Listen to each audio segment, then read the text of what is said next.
Hi, sweethearts, welcome back.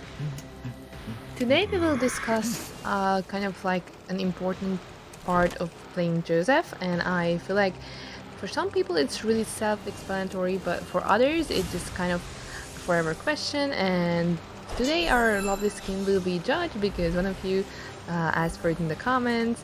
Really pretty little golden snake with it. Yeah, so let's get on with this video. If you've been playing Joseph for a while yourself, then I think you must have encountered a few people, players, survivors, whatever, who kind of said that getting survivors down is really easy, takes no skill or whatever, as Joseph because of photo word. And basically that's something that I feel like discourages a lot of people from utilizing Joseph's skill to the fullest, which means taking a photo, picking up where like just realizing that in the match, in the game, there is that certain point where you have to take a picture and where you have to quit the chase. And I feel like a lot of players make it maybe like a matter of pride, or just like having that sense of even like I'll just do it just because like you will just keep going after the survivor just to show them, essentially.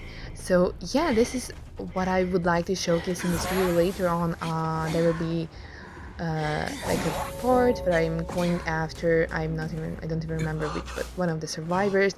And believe it or not, to this day I still kind of have to stop and remind myself to stop chasing and to just take a photo and get the survivor there, even if you're like playing for like 6 years or so. So yeah, it's more difficult than you would think at first, because I know how easy it is to just get lost in chasing and just wanting to show the survivor just because that you can down them regularly.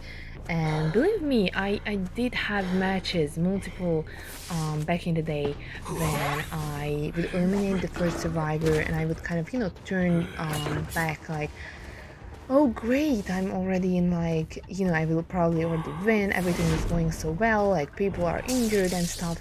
And then I could just try to like I would just lose myself in chasing, and I wouldn't notice that, oh, it's a really good kiter, and I just like I wouldn't pay attention to ciphers or other characters or other players. I would just like go after that one specific survivor just to like just because I'm losing myself into the chase. And sometimes it's really even fun, just to like go after a survivor and think like, oh, I almost got them, I can down them. But it's really important to know, to be able to recognize which situations you can be victorious in a chase, because Joseph is really not good at chasing. And even if you have blink, or even if you run like other builds that maybe help your chase to be a little bit better than just the basic one, it's still not gonna be as good as another hunter whose maybe chase is like really strong. And this is why like every Joseph player should know and should pay attention to when to stop, because it really can cost you the match if you just kind of lose yourself on a survivor, following them, trying to down them. And of course there are situations where it's important to maybe follow after, just how you can see me doing, to follow after the survivor you chaired or downed, or just have someone on chair constantly, because of course that's how you can give the pressure, keep the team and under pressure.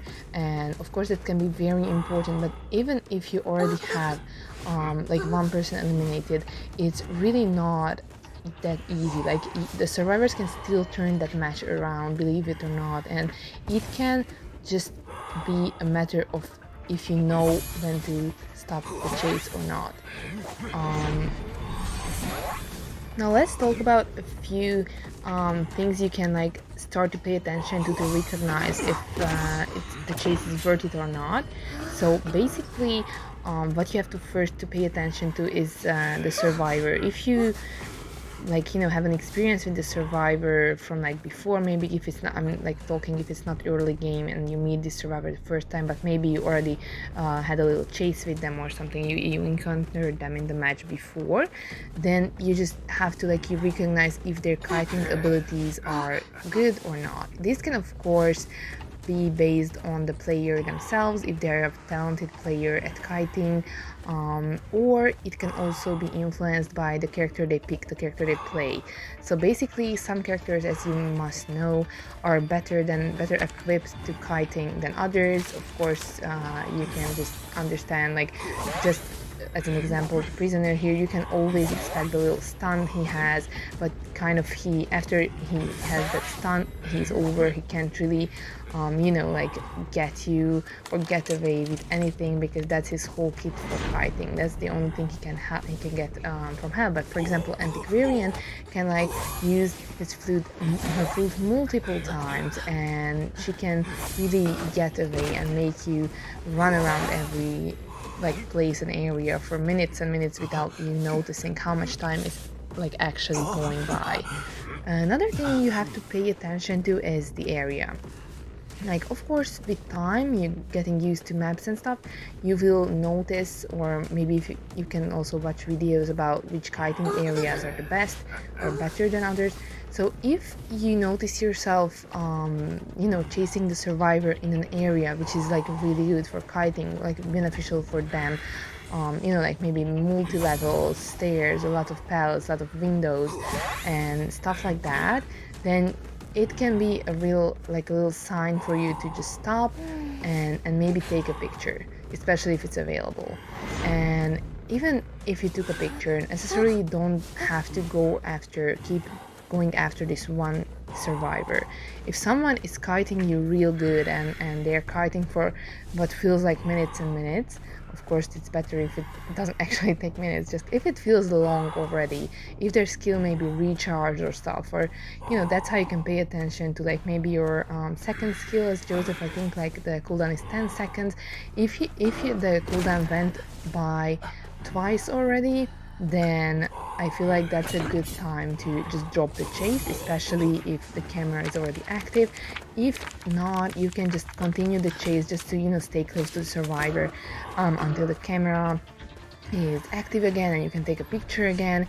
But essentially you just have to, you know, keep in mind always to pay attention, because even if it looks like you're winning and the match is in your favor, it can change in a blink just because of a good guide, just thanks to a good guide, because you don't know, you can't be sure if they maybe have a cipher that's basically primed on the other side of the map, which takes like one touch, one tap, and it's done, and then you're suddenly down to two ciphers, one cipher.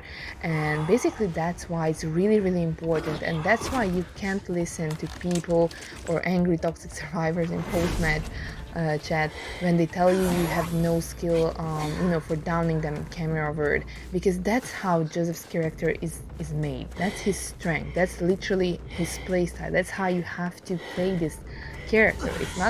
He's not made to be used as other hunters with just like following after survivors. The whole reason he has his camera word is not just jump scares, but it's also part of it, but also to, you know, like that's how he can get you down. That's how he can get the best kiters down. That's why he can be such if the match turns out lucky, he can be such a great counter to almost any survivor, because the survivors can't do anything against you in photo word, and basically you can get every survivor injured without even meeting them.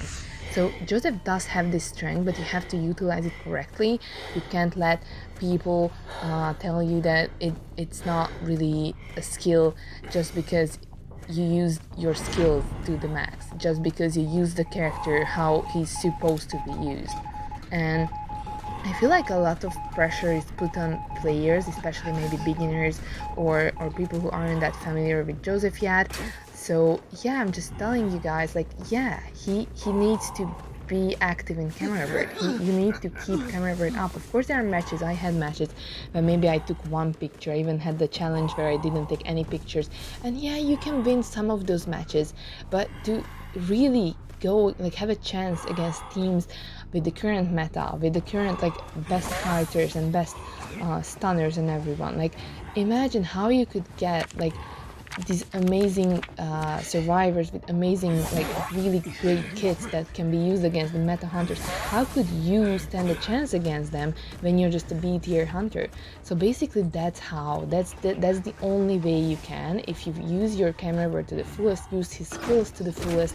And I feel like a lot of people should pay attention and know when, and even the survivors, if you're playing survivor and you're never played Joseph and you also thought that yes, this was just a easy free down in the camera where it's like really easy playing him, like no, this is his skill, this is his power, this is the same as, I don't know, like opera singers little speed buttons when she can get right behind you. This is what he has to chase you, and maybe it's not that similar to other hunters, it's obviously very different. His playstyle is significantly different than any other hunters basically. Like I feel like he's the most unique hunter still, and of course a lot of unique hunters are there, but he's like, this playstyle is I think the most differs the most from the others. So yeah, I just wanted to mention this because I feel like it really deserves more attention. But yeah, hope you guys enjoyed this little video with Judge. Please leave a comment which skin you would like to see next, or what topics would you like me to make a video on. Excited to see you guys next time. Have a nice day. Bye bye.